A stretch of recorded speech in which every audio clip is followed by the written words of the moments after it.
어제 국내로 송환된 마약왕 박광열, 이틀째 고강도 수사를 받고 있는데요. 과거 언론 인터뷰에선 자기가 입을 열면 한국이 뒤집어진다더니 정작 경찰 조사에선 불리한 부분은 기억이 잘 안 난다고 일관하고 있다 합니다. 최다희 기자입니다.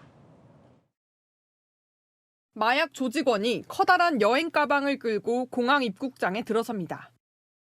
가방 안에 든 건 마약왕 박광열이 공급한 필로폰.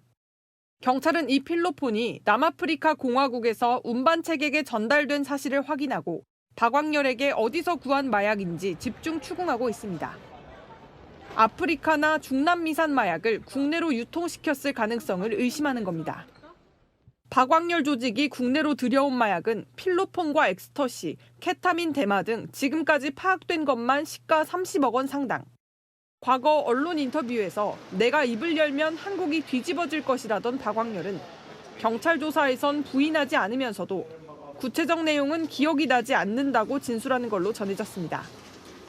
경찰은 앞서 구속된 공범 42명 외에 다른 공범의 존재와 여죄를 조사하려고 오늘 박광열에 대한 구속영장을 신청했습니다. 채널A 뉴스 최다희입니다. 자, 이번에는요, 한번 논란이 된 사건 사고들을 저희가 쭉 정리를 한번 해보도록 하겠습니다.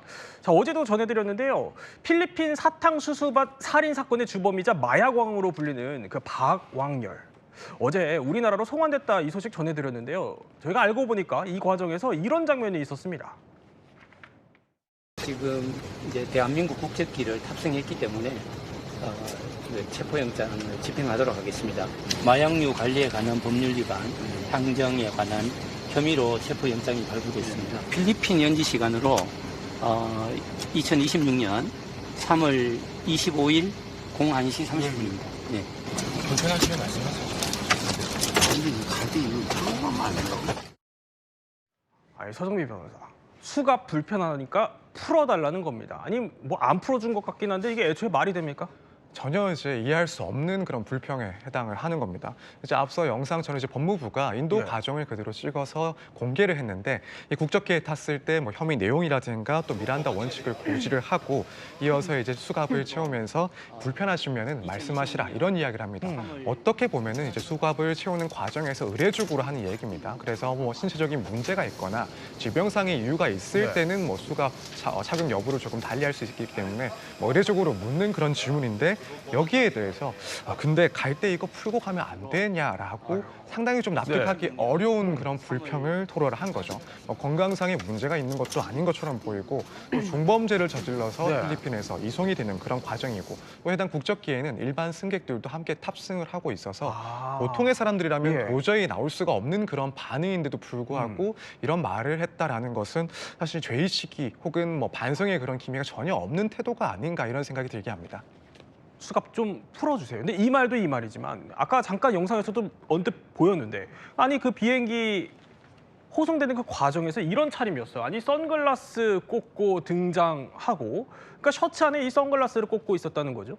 그리고 한국에 도착해서는 취재진한테 시비까지 걸고 서 변호사는 어떻게 보셨어요?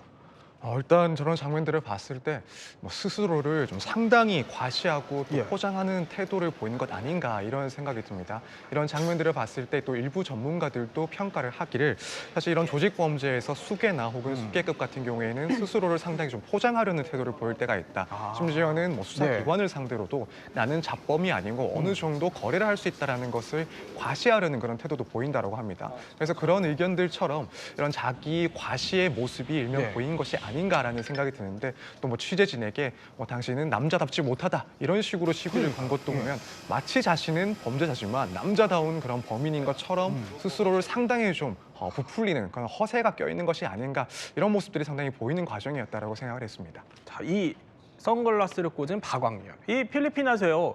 징역 60년형을 선고를 받았었는데 그 이유는 바로 사탕수수밭 살인 사건 때문이었죠. 그 사건 뒤편에 숨겨진 이야기가 있어서 저희가 한번 취재로 파헤쳐 보니까 내용이 정말 끔찍하기가 이루 말할 수 없었습니다.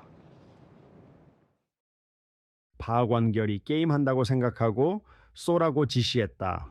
머리에 촌글 맞고도 신음소리가 나고 흙을 덮어도 살아있었다며 다시 돌아가 한 발 더 쏘자고 했다. 아니, 저희가 AI 음성으로 전해드렸지만 서정민 변호사, 게임한다고 생각하고 총을 쏘라 이렇게 지시했다는 거예요? 네, 그렇습니다. 사실 뭐 우리가 정말 사람이라고 이야기를 할 수 예. 있을까 싶을 정도로 좀 충격적인 그런 발언들이 공범을 통해서 나왔다라는 건데, 지금 공범 김 씨 같은 경우에는 사람을 처리하면 1억 원을 주겠다라는 박광렬의 제안을 받고 가담을 했다라고 합니다. 그래서 우리 교민 3명을 살해하기 며칠 전에 박광렬이 권총 그리고 소음기를 구해왔다라고 하고요. 또 범행 직전에는 예. 격발이 제대로 되는지 또 총소리는 얼마나 큰지도 확인을 하기 위해서 같이 예. 또 연습을 했다라고 합니다. 그러면서 이제 박광렬이 김 씨에게 죄책감을 덜어주기 위한 듯한 그런 발언을 했다는 건데, 그 내용이 게임을 한다고 생각을 하고 총을 쏘라 이런 지시를 했다라는 겁니다. 그 네. 뒤에는 또 총을 맞은 그 피해 교민이 바로 사망을 한지가 확실하지 않으니까 그때 가서는 또 확인 사살까지 해보자 그런 제안을 했다라는 거죠. 이런 내용들을 봤을 때 보통의 사람들이 사람이라고 평가할 수가 없는 그런 마인드를 가지고 있는 것 아닌가 이런 생각이 들었습니다. 자, 이 마야광 박광렬에게 이런 끔찍한 이야기가 있었다면 자, 세 번째 사건도 보겠습니다. 세 번째 사건의 단서는 옥중에서 30억 벌었다 마야광 박광렬 사건인데요. 자, 한국으로 송환됐죠. 그런데 이런 얘기를 꺼냈다고 하죠. 들어보시죠. 필리핀 교도소에서 호화 생활하신 거 맞아요? 국내로 마약 판금이 인정하십니까? 오늘 국내로 송환돼 신경 한 말씀 해주시죠. 피해자 유가 하실 말씀 없으세요? 남자도 아니라고요? 당신 때문에 고통받는 마약 피해자들한테 하실 말씀 없으세요? 이게 무슨 뜻입니까? 누구를 향해서 넌 남자도 아니다라고 한 겁니까? 그렇습니다. 박광렬, 지금 뜨겁게 이슈가 되고 있는데 박광렬, 킹텐이라고 부릅니다. 왕열, 영어로. 부르는데 전 세계라니까 또 네임을 해가지고 마약을 공급을 했는데, 원래 박광렬이는 강도 살인범이에요. 아, 그래요? 살인범이기 때문에 그 필리핀 검거가 돼가지고 수감 중에 아마 취재진이 저 박광렬을 만났던 것 같습니다. 면접을 하면서 취재를 할 때 아마 취재 내용을 좀 말 않고 촬영한 게 있었던 것 같아요. 그게 이제 촬영이 되고 그게 방영이 되니까 박광렬이가 화가 난 거죠. 왜 나 모르게 그걸 갖다 방영을 했냐. 그래서 그 취재진을 본 거예요. 그러니까 공항에 왔을 때 보통 일반 그 피해자 같은 경우는 고개를 숙인다든지 주의를 들이번거지 않거든요. 근데 이렇게 들이번거리다가 딱 마주친 거예요. 그 당시에 만났던 취재진. 그랬더니 넌 남자도 아니야. 그럼 사퇴 했다고 하는데 이건 협박하는 거죠. 예. 그러니까 박광렬이가 문제가 뭐냐면 필리핀에서 검거돼서 수감 생활을 하고 있긴 하지만 알다시피 그 교도소가 거의 자기 별장식이다. 그 안에서 뭐 TV도 보고 인터넷도 하고 휴대폰도 사용하고, 아니 이 테니스도 치는 뿐만 아니라 여성까지도 데리고 와서 투숙할 수도 있다는 겁니다. 이거는 그 대통령께서 필리핀 대통령 마르코스 만날 때 말을 했습니다. 한국에는 박광땡이가 거기에 있는데 우리한테 보내달라. 이 사람이 여자까지 안 한다고 하더라. 이런 말을 직접을 했어요. 그렇다 그러면은 그 정보가 확실한 거 아니냐. 그러니까 지금 박광렬이 같은 경우에는 필리핀에서 교도소 생활을 하고 있지만 실제적으로 호화 생활을 하고 그 안에서 휴대폰을 이용해서 이 마약을 한국으로 밀 수출해서 한 달에 30억 번다는 거 아닙니까? 와. 한 달에 60kg의 마약을 국내에 유통시켰다. 수입이 30억이다라는 얘기 나왔는데 함께 보시죠. 교도소 수감 중에 이게 가능하군요. 텔레그램을 이용해 한 달에 60kg 마약을 국내로 유통시켰다. 300억 상당이고 최소 범죄 수익이 30억이라는 건데, 반장님 이 말은 그 교도소 바깥에 박광렬이 움직이는 조직이 있다는 거고 국내에 저만큼의 마약을 하는 사람들이 있다는 뜻입니까? 이게 문제가 뭐냐면요. 박광렬이가 최초에는 마약 상범이 안 했었는데 그 구속 수감되면서 수감 생활하면서 마약에 접하게 돼가지고 마약 제조자를 갖다 연결돼가지고 국내에 유통을 시킨 것인데, 지금 말씀하신 대로 한 달에 60kg, 300억이라는 얘기는 소매 가격이고, 제가 마약을 판다 그러면 도매로 넘기지 않습니까? 그러면 도매가는 그보다 50분의 1 정도 싸거든요. 그러니까 300억이라는 얘기는 10분의 1 줄여 30억이라는 얘기고, 어쨌든 간에 저 마약을 국내로 유통을 시켰는데 혼자 한 게 아니고 전화로 지시하게 되면 한국에 뭐가 있었냐면 바티칸 킹덤이라는 조직이 있었어요.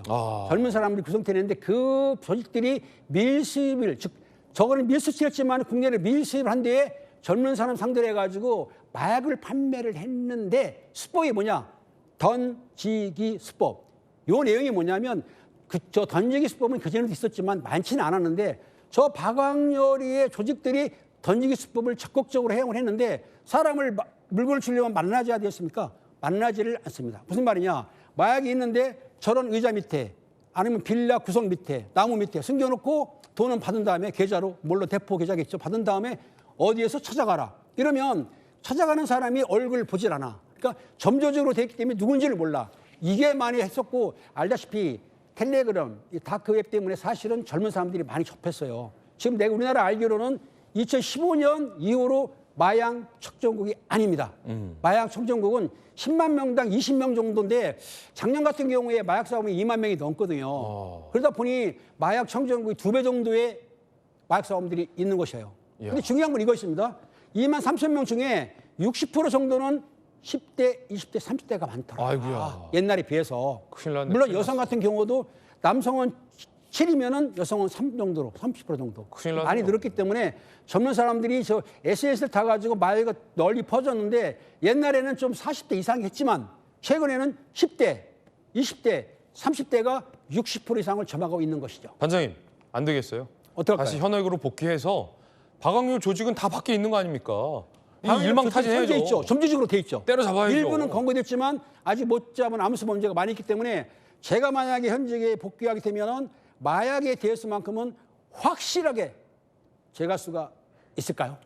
우리 지금 형사들도 아마 박광렬 조직들을 추적하고 있죠. 추적하고 있을 것 같은데 네네. 빨리 검거해야 될 것 같고 이만큼 국내에 마약을 하는 사람들이 많다. 그렇죠. 상당히 많죠. 300억치. 300억이라는 소매 가격입니다. 와. 그러니까 이제 소매가격이라는 건데 어떻든 간에 마약 싸움에 늘어나고 있는 것인데 2015년 이후로 늘어나고 있습니다. 그리고 코로나 시기에 바짝 늘었어요. 아이고야. 상당히 증폭됐기 때문에 마약은 그걸 우리가 뭐라고 부르냐면 악마의 유혹이 아니고 이제 악마의 미소다. 그 미소를 보는 순간 어. 큰일 나는 거예요. 큰일 난다. 이건 무조건 차단해야 되는 것이죠. 네. 이 나라 차원, 정부 차원에서 마약과의 전쟁이라도 벌여야 될 것 같습니다. 김은배 원장님과 함께 세 가지 사건 풀어봤습니다.